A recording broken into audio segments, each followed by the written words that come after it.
Ayan, at bago sa lahat, nandito na naman tayo sa next project natin.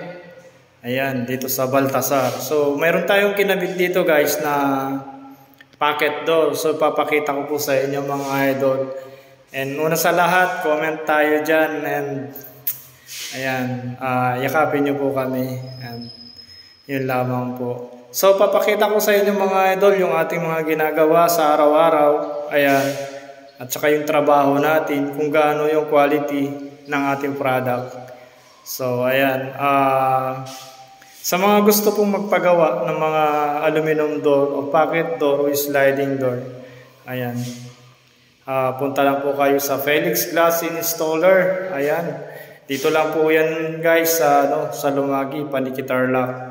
So, ngayon guys, papakita ko po sa inyo mga idol yung mga ginawa namin dito na sliding window at pocket door guys. So ayan na siya guys. So ayan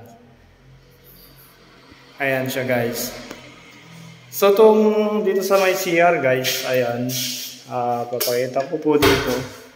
Ayan po yung mga kinabit natin. Ayan. At sa kabila naman po, ayan, patayin natin yung ilaw. Yan na po yung mga kinabit namin dito guys. Ayan. Papansin nyo po yung mga bintana po natin. Ayan. At ito na rin po yung mga pocket door talaga.